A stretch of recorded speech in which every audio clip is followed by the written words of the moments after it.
Hello everyone, this is Mr. Martinez, and today I'm going to do a lesson on focus note taking. This is the kind of notes you're going to be doing in not only my class but other classes. So sit back, relax, and enjoy learning how to do this.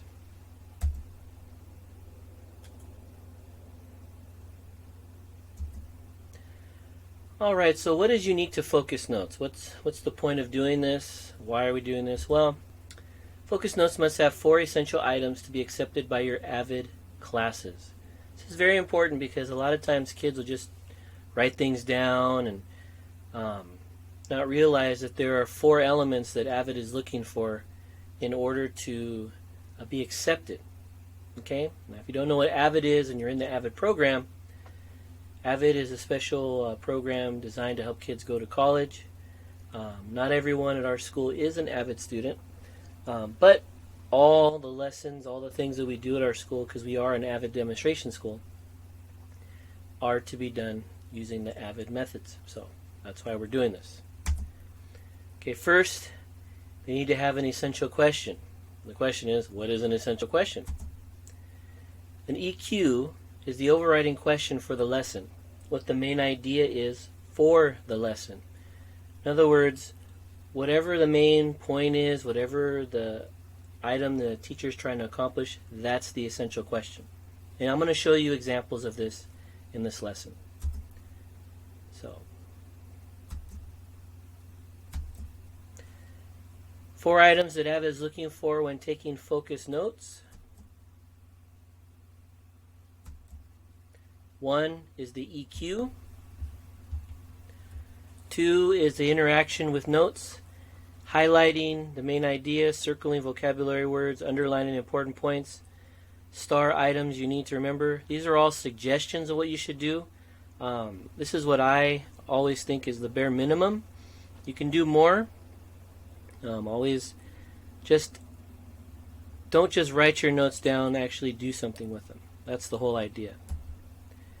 And then the questions on the left side, and I'm going to show you an example of this later on in the lesson. So right now, you should just be writing all this down, getting all this down, so that you have it for future reference.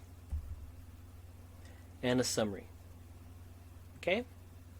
So, here's an example of the AVID note-taking paper that was given to us. And obviously, there's a lot here. I'm not going to go over all of these things.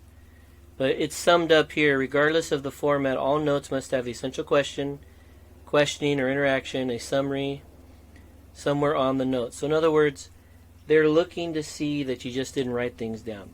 Okay? You need to have the EQ, the questions, which would be here in a paper, summary, and interaction with your notes. That's what they're looking for. And all this is another way of saying that. So, let's continue. So, here's what the paper looks like if you actually have the focus note paper. You can see this is for the questions. This is where you'd write your notes. This is where you'd write your summary. This is where you put your name, the class period, and the date, which is always important, and the topic.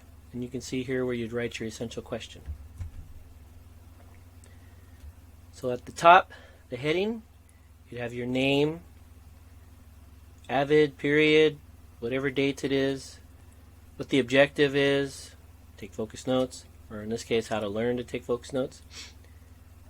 Essential question, how are taking focus notes different from how we have taken notes in the past, and so on. That's the idea. Alright, if you don't have focus note paper, you can always just use a regular piece of paper and just format it to look like this, and you'll have the same idea. Everything will be the same. It's just you've created the work yourself. Okay, again, first and last name, the date, the period, the class, topic, essential question, here are your questions, here are your notes, and your summary. Okay? It's very important that you write the summaries because that's what Avid is looking for. In fact, when I grade papers, I look for the summaries. Because I know if they have notes, I can see the notes. But I'm looking for the summary because that tells me that the student has done all the work and they've written a good summary and they'll get credit. So, during the lecture with the teachers talking, like I'm doing right now, you'd be writing items down. In this case, everything you're looking at, you'd be writing down. That's the general rule for all note-taking anyway. Whatever the teacher puts on a smartboard or on a whiteboard or any kind of apparatus that they use that they're writing on, you write down what they write. Okay? If they tell you not to write something down, that's the only time you don't have to do it. But that's the general rule. Okay? So here's what you would be writing in during the lecture. Right? All this information right here, all the notes, whether it be math, language arts, science, doesn't matter. In our case, history. The questions would go there, and then your summary right over there. So why take notes? Why take focus notes? What's the point in all this? Well, it helps you work on assignments and study for tests outside of class. They've done numerous studies where the more you participate in what you're learning, the more you'll remember. And if you're taking notes and listening at the same time, it has been shown to help people remember significantly more than if they just sat and listened. So that's why. Stimulates critical thinking skills. Again, helps organize and process information. Helps you recall information and use your notes multiple times. The whole goal of education is to remember information so that you can let someone, if you're teaching, talking, coming to conclusions about things, it's to help you remember information. So the whole goal of learning is to remember. You can sum it up that way. Okay? So before you even start, fill out the items that should be filled out that you already know. And that way you get a jump start on what you're going to be learning that specific time. Example, see? So when there's no essential question, you got to come up with one yourself. Here's an example of different types of essential questions based on the subject matter. I'm not going to spend too much time here. You can look at it yourself. But suffice it to say, what I've always told students is simply, whatever the topic is, make it into a question. If the topic is the Roman Empire begins, then your essential question would be, how did the Roman Empire begin? What were the causes? What were the effects? And so on. Very simple. So during the lecture, if it's from a text, a video, or project, you can paraphrase what the teacher is saying. You don't have to always write word for word. This is when there's nothing presented to you. In other words, you're just listening. So you got to pick up on all the things that you need to remember. You can paraphrase. You can skip lines between ideas. You can abbreviate. Use phrases. In other words, I learned that Rome was a magnificent country that became a great empire, which encompassed many lands and things. You use phrases, okay? Bullets or lists, which is actually what this is right here. These are a bullet or list. You don't always have to write. Just abbreviate. Make a bullet list. Very simple. Recognize cues from the teachers. Teachers, we always give you ideas, where we're going with the lesson, what we're going to say, and so on. So, and use the outline style, diagrams, pictures, and graphs. I had a student a few years ago just do amazing pictures and such to remember all the information. It was amazing. I actually have it in my classroom in a box because I was going to use it, but obviously you put things away and I have to get it out. So, but awesome pictures for the lesson. Now, after the lesson, once you're done, however long it takes, whether it takes one class period or several days, what have you, After the lesson, you have your notes done, everything's completed. You highlight the main ideas, circle vocabulary words, underline important points, star any information that you need to remember or might show up on a quiz. I'll always tell you what's going to be on the test. And I'll say put a star here. This is specifically on the test. Obviously anything can end up on an assessment, but I always let you guys know what's important, what's not important. But always remember, highlight, circle, underline. Just get into the habit of doing that. Okay? After lesson, compare your notes with a partner. Obviously, if you're not where a partner is, you have to maybe do it with a family member or something. But when we're in school, you'll have your partners, and you can do this. Generate good study questions. So once you have your notes, you're going to come up with questions to answer the notes. And this is how this works. So your questions should reflect information, questions that help you study, information that might appear on the test, info you don't understand, whatever it might be, gaps in your notes, then that's where you put your questions. So what type of questions should I write? Information on the right side, questions that help you. So this method helps you think about what you're writing more than just writing it down. Okay? And again, I'm going to show you what all this looks like at the end. Phrase the questions on the left so that it helps you recall the information on the right. Simple. Okay?